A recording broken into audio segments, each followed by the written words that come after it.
I still remember the scent of cinnamon rolls baking in the oven when I overheard the conversation that shattered my world.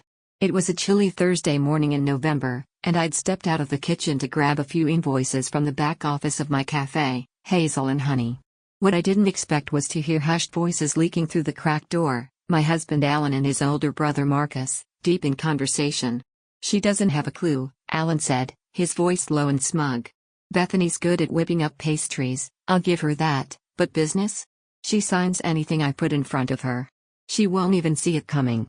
I froze, gripping a box of pastry labels tighter until the corners crumpled under my fingers. "You're sure she won't catch on?" Marcus chuckled. "Once we trigger the clause in the contract, everything rolls over to us. And if the place fails after that? Oh well.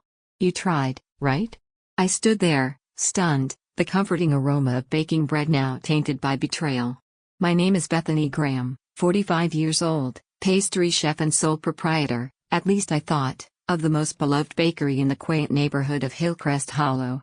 Hazel and Honey wasn't just a cafe. It was my sanctuary. My life's work. My therapy after losing my mother. The warm, cinnamon sugar-coated corner of the world I built from scratch with nothing but my late mother's handwritten recipes, a small business loan, and a husband who had once seemed like my biggest cheerleader. Now I saw him for who he really was. I tiptoed back, careful not to make the floorboards creak, and ducked out the rear service exit, wrapping my cardigan tighter as the late autumn wind cut through me. I leaned against the brick alley wall behind the cafe and tried not to vomit. 15 years. 15 years of flour-dusted aprons, early mornings, and sleepless nights. I'd worked every holiday, missed family vacations, skipped anniversaries, all to nurture Hazel and Honey from a pop-up stall into a staple of the community. And now, Alan, the man I trusted, the man I loved, was plotting with his brother to take it from me. I should have seen it sooner. The signs had been there, the documents Alan told me to just sign so we don't lose the deal. The sudden interest Marcus took in the bakery's operations, the expensive leather shoes Alan began wearing, saying they were an investment in networking. And the way Alan started calling me honey only when asking about money. Even our daughter, Zoe, had noticed something. She's 21, studying marketing at college in another state, but she'd casually mentioned on a recent call, "Dad's been asking weird questions about trademarks and ownership structures. Everything okay?" I'd laughed it off. Now, it all clicked. I pressed my back against the cool brick and took slow, deep breaths. I couldn't confront them. Not yet. I needed to know more. What exactly had I signed? How far had they gone? Was it just about money? Or was this part of something even uglier? My hands were trembling. My stomach churned with a sickly mix of betrayal and adrenaline. But I knew one thing for certain, this wasn't over. Not even close. That night, I didn't sleep. I lay in bed beside Alan, pretending not to notice how he kissed my forehead and turned over without a word. His snoring, once familiar and oddly comforting, now sounded like the gloating hum of a man who thought he'd already won. I stared at the ceiling fan, watching it spin slowly in the dark, and made a promise to myself, I would not let them steal what I built. Not without a fight. Hazel and Honey had started in the corner of a farmer's market with just a tent, 2 tables, and a big thermos of spiced apple cider. I'd sold cookies and scones from wicker baskets lined with gingham napkins. My mom's recipes, lemon thyme shortbread, maple pecan bars, apple crumble cupcakes, they made people feel something. They reminded them of home. When Alan lost his job in real estate, I suggested we expand. We applied for a loan and found a tiny rental space on Rosewood Avenue. He said it was a chance for our family to thrive. We signed everything together, smiling like co-founders. But somewhere along the way, things changed. Alan stopped offering to help during weekend rushes. Instead, he took charge of administration, a word that meant I didn't see the books anymore. When the cafe gained popularity after a local food blog featured us, customers began lining up around the block for my orange cardamom morning buns. I thought we'd made it. Apparently, they did too. And now I was the mark in their little con.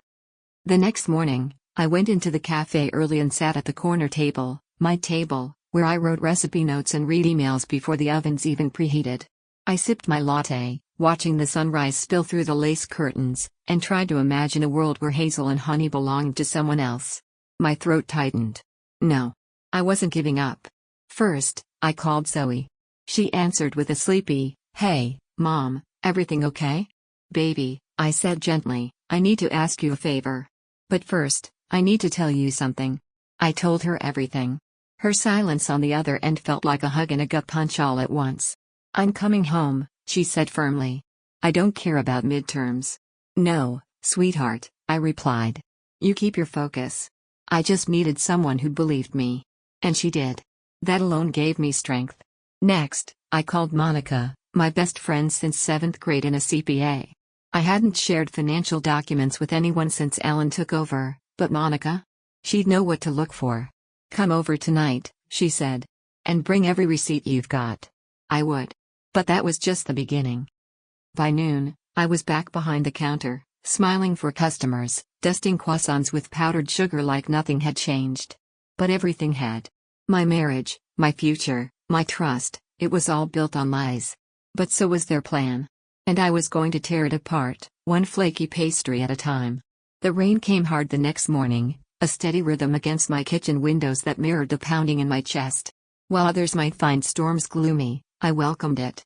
It gave me an excuse to cancel morning deliveries and stay home. I needed time to dig, to understand just how deep the roots of this betrayal had grown. I met Monica after closing the cafe the night before, armed with a battered accordion folder filled with years of financial documents I'd managed to squirrel away over the last few months. I had assumed I was being paranoid, but now I knew it had been instinct trying to protect me from something I wasn't ready to admit. We spread papers across her kitchen table like detectives at a crime scene. Monica adjusted her glasses and pulled her curly hair into a bun, scanning line after line with surgical precision. This isn't just shady bookkeeping, she finally said, frowning. This is calculated. Layered. He's been funneling money out of Hazel and Honey through a dummy LLC, see this? She pointed to a line item labeled Hazelnut Holdings. I blinked. I've never even heard of that. It's real, she confirmed. But it's not a supplier or partner. And look at these payments, they're recurring, regular, and growing. He's been slowly bleeding your business dry for at least 2 years. I slumped into my seat. And I signed the papers that gave him access. Monica squeezed my hand. That doesn't make you stupid, Beth. That makes you trusting. And he used that trust like a weapon. Trust. That word cut deep now. The next day, we brought in a lawyer Monica knew, Noah Sinclair, a specialist in small business law. He was calm, sharply dressed, and full of unnerving questions. How involved have you been with your business accounts in the past 18 months? Not very, I admitted. Alan said he'd handle that side so I could focus on baking. He nodded grimly. Did he ever ask you to sign anything you didn't fully read?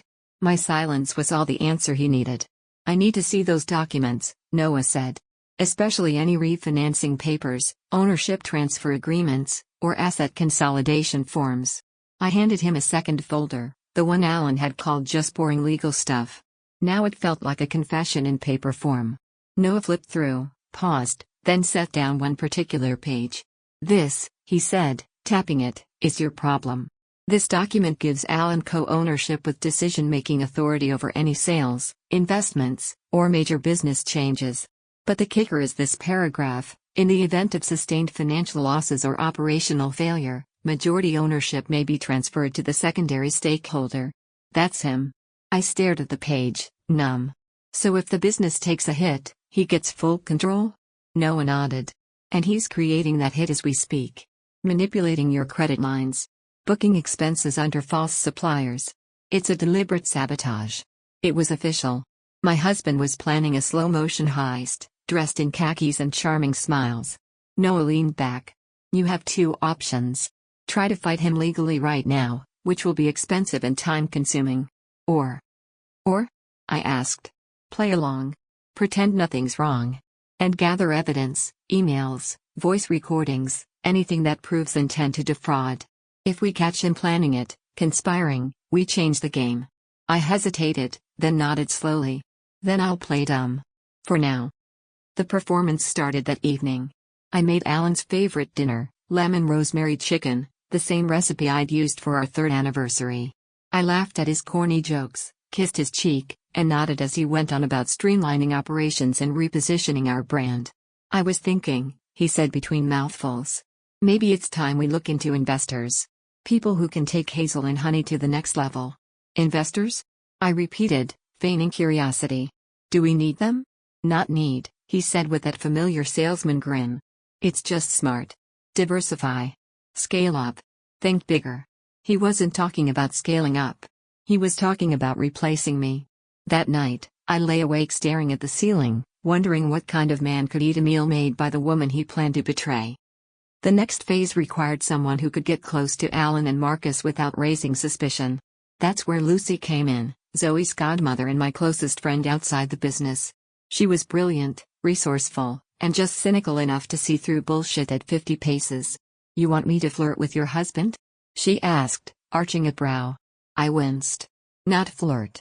Just be interested in his pitch. Pretend you've got investor friends who want in. She smirked. I can do that. Lord knows I've sat through enough tech brothers pitching garbage. Within 2 days, Lucy had scheduled a casual meeting with Alan under the guise of wanting to invest in boutique food brands. They bit, she told me later over coffee. Hard. Marcus especially. He kept bragging about how easy it's going to be to force a buyout. My stomach flipped. Did they say when? They've got a timeline. They plan to trigger the clause next month. Something about a fake vendor dispute, then claiming the cafe's losing money. The gall. The sheer audacity of it. They also mentioned a clause you signed that lets them initiate a transfer if the cafe's shut down for a week due to unforeseen events, like, say, a fake plumbing emergency or a bad health report. It all made sense now, the surprise inspections, the maintenance delays, the accidentally missed vendor payments. They were orchestrating chaos. They think I'll just step away, I said bitterly. Too overwhelmed to fight back. Lucy looked at me over the rim of her mug. So, what's the plan? And just like that, the bitterness melted into steel. I'm going to sell Hazel and Honey, I said slowly. Lucy blinked. To who? Someone I trust. Someone who respects what I built. But I'm not selling because they're forcing me out, I'm selling before they even know what's happening. I'll walk away clean. And they'll be left with nothing. By the time Alan and Marcus arrived at Hazel and Honey the following week for their investor walkthrough, I had already begun talks with a buyer, my former pastry school mentor, Simone Duval. She was planning a flagship cafe and respected my work more than anyone. Alan grinned when he saw me. I've got a surprise, he said. Marcus lined up an investor. He's very interested in the brand. I've got a surprise too, I replied with a smile. But you'll have to wait for it. I walked back into the kitchen, pretending to prep dough, pretending everything was normal. But inside? Inside, I was sharpening my knives. Because the only thing sweeter than revenge is serving it with a freshly baked croissant. A week passed in a blur of cinnamon, contracts, and caution. From the outside, Hazel and Honey was the same warm sanctuary it had always been, sunlight streaming through lace curtain windows, the scent of almond scones wafting through the air, and regulars laughing over steaming cups of coffee. But behind the buttercream smiles, I was orchestrating a carefully layered escape. Simone and I met in secret, usually late at night in the empty cafe, going over paperwork, numbers, and transition logistics. She had agreed to buy Hazel and Honey under a temporary holding company, ensuring the name wouldn't raise any alarms. Her lawyer was coordinating directly with mine, and Gregory's firm handled the escrow account. The funds were already being prepared for release. It was happening.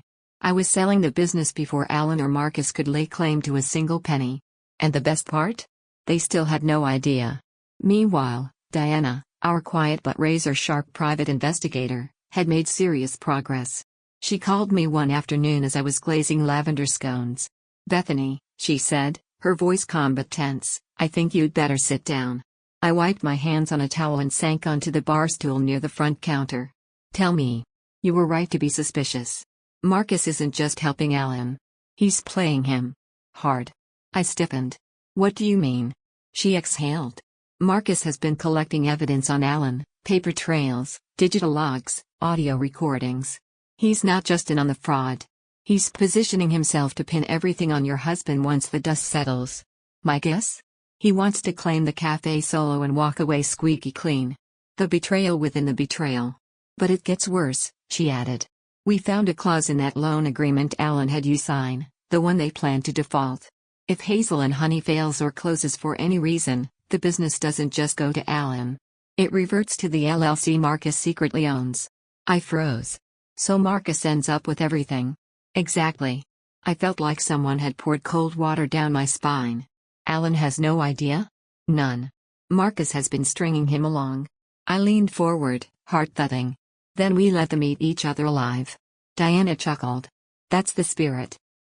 But as I planned my exit, I couldn't shake one chilling thought. What if Alan wasn't just trying to steal the cafe? What if the life insurance policy Diana found wasn't just precaution? That evening, after Alan left for another strategy session with Marcus, I took his briefcase from the hall closet. I'd seen him guard it like a lion protecting meat, always snapping it shut if I came too close. Inside were documents. Dozens of them. Copies of forged invoices, emails between him and shady contractors, and one crisp page that made my breath stop. A letter from a private security company. It outlined the installation of a hidden surveillance system, inside my kitchen. In my cafe. Cameras I never authorized. I clutched the letter, fingers trembling. Why would he need to watch me? Before I could spiral, Diana called again. Change of plans, she said urgently. They're accelerating. I have word Marcus is meeting with the health inspector tomorrow to submit an official complaint. If the report is approved, Hazel and Honey will be shut down in 72 hours. My stomach dropped. That's the trigger for the loan clause. Exactly. You need to close this sale now. I hung up and called Simone. She didn't hesitate. We finalized tomorrow morning. The next day felt like a slow-motion sprint. While Alan and Marcus plotted with government officials to fake a bakery crisis, I was across town signing my name for the last time as owner of Hazel and Honey. Simone smiled gently as we sealed the deal. I promise, she said, I'll preserve what you created. And you'll keep the name? She nodded. Hazel and Honey will stay. But now it's mine. No, I said with a small smile. Now it's yours. Gregory handed me the final folder, the wire confirmation shining on the last page. The business was sold. The money was mine. Legally, safely, untouchably mine. That night, I returned to the cafe one last time. I stood in the empty kitchen, running my fingers over the countertops where I'd once taught Zoe to frost cupcakes. I remembered the laughter, the early mornings, the exhausted joy of small victories. I whispered a goodbye to the space, to the version of me that had built it with naive trust and endless hope. As I turned to leave, I paused to tape a note to the refrigerator, just where I knew Alan would look. To Alan and Marcus. You thought I was stupid. You thought I wouldn't notice. But I did. I saw it all. And while you were plotting, I was working. Hazel and Honey is sold. Legally, properly, and without your knowledge. Every penny from the sale is in an account you can't touch. Diana has the recordings. Gregory has the files. And I have peace. Enjoy explaining it all to the police. Oh, and Alan? I want a divorce. Bethany. When I woke the next morning, my phone was on fire. Calls from Alan. From Marcus. From a number I didn't recognize, probably the health inspector they tried to bribe. I didn't answer any of them. Instead, I called Zoe. Morning, honey. You sound different, she said. I feel different. I've got something to tell you. Is it about Dad? Yeah. It's time you knew everything. We talked for an hour. I didn't hide the pain. But I also didn't hide the strength I'd rediscovered. By the end of the call, Zoe was crying. I'm proud of you, Mom. I closed my eyes, letting that soak in like the first rays of sunlight after a storm. I'm proud of me too. The calm before the storm was short-lived. Barely 24 hours after the sale closed, the wolves came snarling. I wasn't at Hazel and Honey anymore, but Diana had her surveillance equipment in place and operatives positioned around the building, including a barista I'd quietly asked to stay on and report back. At 8:04 a.m., Alan burst through the cafe's front door, barking orders at staff, demanding to see his office, completely unaware the shop no longer belonged to him. At 8:12, Marcus showed up in a charcoal blazer, waving a manila folder and flashing a cocky grin. His swagger evaporated within moments when Simone calmly approached him with a security escort. You're trespassing, she said simply. Hazel and Honey was sold 2 days ago. I'm the owner now. Marcus scoffed. You can't just waltz in here and... I can. And I have. Simone handed him a printed legal notice. Here's the deed, the transfer papers, and a restraining order application in progress. He paled. Alan sputtered. That's impossible. Meredith wouldn't sell without. But that's where they were wrong. Meredith did sell. Just not to them. Back at my rented townhouse across town, I sipped chamomile tea and watched Diana's live security feed from her laptop. It felt surreal seeing my former kitchen filled with so much chaos and disbelief. They had no idea the war was already over and the ink had dried in my favor. That afternoon, the health department's inspector, Mr. Jenkins, arrived as scheduled, clipboard in hand and smugness on his face. He expected a warm welcome from Marcus, but instead, was greeted by Simone, flanked by her lawyer and Diana, who had been waiting. "You're here to inspect a business that is no longer owned by either of the men who contacted you," Simone informed him, holding up the camera still recording from the ceiling corner. Mr. Jenkins turned ghost white. Diana stepped forward, badge visible on her lanyard. "We've already filed a preliminary report with the city fraud office, Mr. Jenkins. Including your connection to Thomas McAllister, and the recordings of your intent to falsify documentation." The man bolted before she could finish her sentence. Literally ran out the door. The health shutdown never came. And with that, the final piece of their plan collapsed. That night, I received the inevitable. A knock on my door. Alan stood on my front steps, his hair disheveled, face flushed with disbelief and panic. I considered not opening the door, but part of me wanted to see it, the unraveling. I stepped outside, closing the door behind me. "You sold the bakery," he said, breathless. "You sold our business." "No, Alan. I sold my business." He shook his head, hands clenched. "You didn't even give me a chance to explain." "Explain?" I crossed my arms. "Explain what? The fake documents? The secret LLC? The wire transfers to Marcus's account? The life insurance policy in case I accidentally slipped on a bag of flour and cracked my skull?" He flinched. "It wasn't like that." "Really? Because Diana has audio, Alan. You and Marcus practically read the blueprint of the scam out loud." His voice dropped into a pleading whisper. "I didn't mean to hurt you. That's the thing," I said softly, "you never thought of me at all. You just saw something to take." He looked down at the ground like a child who'd been caught with his hand in the cookie jar. "Please, Beth. I don't know what to do." "Start with a lawyer," I said, and turned back inside, closing the door gently behind me. The fallout moved quickly. Diana had already submitted everything to the proper authorities. Within 48 hours, Alan and Marcus were formally under investigation for conspiracy to commit fraud, attempted theft, and document falsification. The bribes, the recordings, the fake financials, it all added up to a tight, devastating case.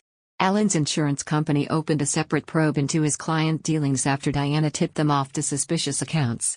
It turned out Marcus wasn't bluffing about Alan's past embezzlement. He had hard proof of clients being double billed, funds rerouted, and contracts manipulated for personal gain. The media caught wind of the story when court filings named 2 business professionals involved in a bakery conspiracy turned whistleblower case. A small headline on the local page: "Cupcake Queen outsmarts conman husband, exposes fraud ring." Simone sent me a screenshot. I didn't even flinch at being called the Cupcake Queen. The divorce proceedings began 2 weeks later. Gregory handled everything. By now, the case was so clear-cut that the judge didn't even let Alan make a claim on the proceeds from the bakery's sale. I had all the documentation proving the café was founded with my inheritance and personal investments. Alan had contributed none of it, besides deception. The judge's voice echoed in the courtroom: "Mr. Chambers, due to overwhelming evidence of intentional financial malfeasance and attempted theft, you forfeit any claim to the marital asset in question." Alan didn't even look at me. Marcus was less fortunate. Diana's recordings of his threats and manipulations earned him a trip to county jail while awaiting trial. The smugness he wore like a second skin had vanished, replaced by a defeated slouch. I watched from the back row of the courtroom as Marcus was handcuffed. He caught my eye once and mouthed, "You think you've won?" I didn't respond. I didn't need to. Because I already had. I returned home and sat on the back porch, a soft breeze rustling the fall leaves. Simone had sent another update. Hazel and Honey was thriving under her leadership. She'd kept most of the staff, updated the logo slightly, and even renamed the espresso bar Beth's Blend in tribute. Zoe called me that night. "I read the article," she said, trying to sound casual. "You really took them both down."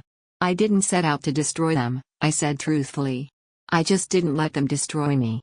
"I'm proud of you, Mom." That sentence still made me tear up, every time. Soon, it was time to decide what came next. The chapter with Hazel and honey had closed, but the ingredients for a new life were already in my hands.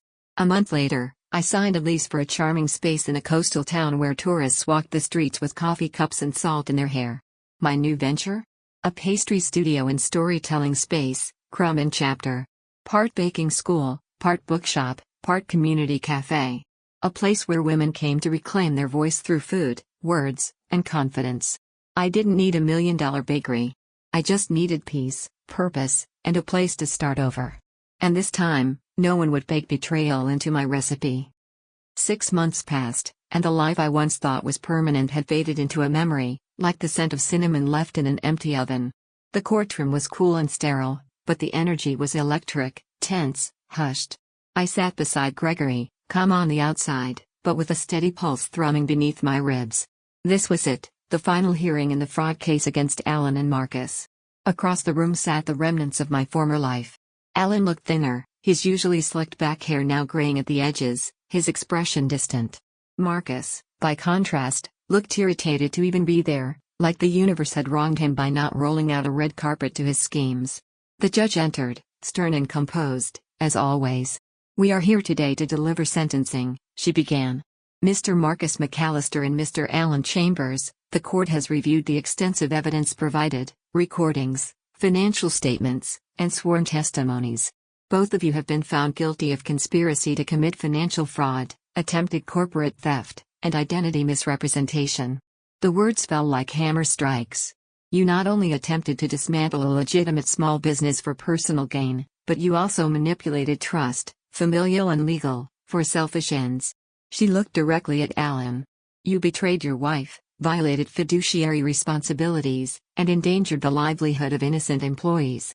Your sentence is 3 years of incarceration, reduced from 5 due to cooperation and a plea deal. Alan said nothing. He stared ahead like the marble walls might crumble and swallow him whole. Mr. McAllister, the judge turned next. Your prior criminal history and refusal to cooperate result in a harsher ruling. You are sentenced to 4 years and 6 months, with eligibility for parole after 3. Marcus stood, red-faced, and had to be told by his own attorney to sit down before he said something that would worsen his sentence. The gavel hit wood. Final. Absolute. I didn't cheer. I didn't cry. I just exhaled. Outside the courthouse, Diana met me with a paper bag of pastries from a tiny downtown bakery. "Thought you could use something sweet that didn't come with a betrayal," she joked. I smiled as I took it. "Almond croissants. My favorite." She turned serious for a moment. "You did something most people never dare to. You took back your life, Bethany. You didn't just escape, you rebuilt." Back in my coastal town, Crumb and Chapter had become more than just a dream. It was real now, alive with laughter, espresso machines hissing, and the smell of butter and books. The shelves were filled with handwritten recipe cards and memoirs from women who'd attended our baking workshops and healing circles. I built something softer this time. Something with soul. Every Saturday morning, the front porch filled with regulars, artists, retirees, students, and the occasional tourist who stumbled in and left with flour on their nose and a story in their heart. Zoe flew in for spring break. She stepped into the shop, eyes wide, phone already out to film for her social media account. "Mom," she whispered. "This is so you." That afternoon, we baked together in the studio's back kitchen. She perfected my lemon tart recipe, though hers had a flair of raspberry that made it even better. She had inherited my hands, my stubborn streak, and, thankfully, my intolerance for betrayal. At one point, while the tarts cooled, she turned to me and said, "Do you ever miss it? Hazel and honey?" I considered the question. The old walls. The familiar layout. The cafe that had launched it all. "No," I said after a long moment. "Because that chapter had its time. And I've written a better one." She smiled, and we sprinkled powdered sugar over the warm pastries. A month later, I received a letter from Simone. Hazel and Honey had been fully rebranded, now called the Golden Whisk. The reviews were glowing. The staff was happy. Business had grown even more since she took over. I felt only pride. Along with the letter came a royalty check. She was still using my 3 original recipes: maple pecan muffins, the lavender honey scones, and the salted caramel brownie, and per our contract, I received a portion of the profits from their sales. I didn't need the money anymore, But I donated it to a local women's shelter that offered financial literacy workshops. If even one woman could avoid what I'd gone through, it would be worth it. Gregory visited the studio one morning while I was teaching a class on laminated doughs. He waited patiently in the lounge, sipping house-roasted coffee, and handed me a manila folder when I emerged, flour dusting my apron. "What's this?" I asked, taking a seat beside him. "Final court paperwork.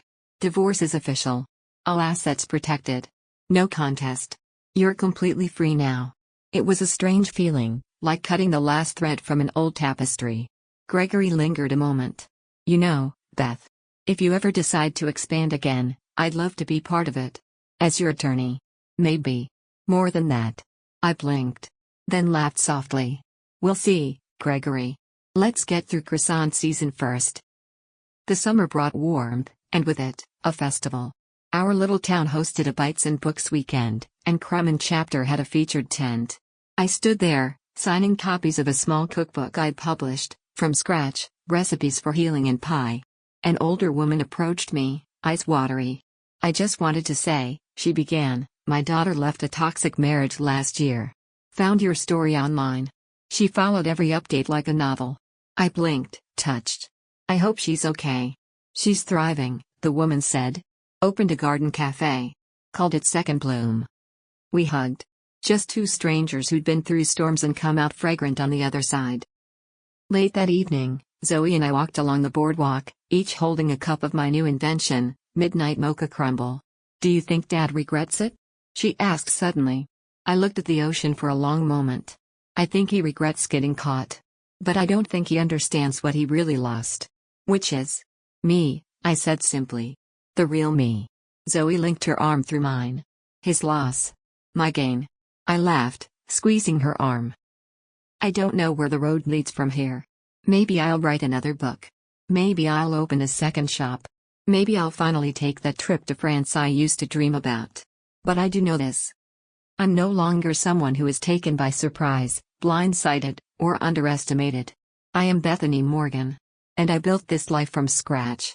With butter, fire, and a little bit of vengeance on the side. And it tastes just right."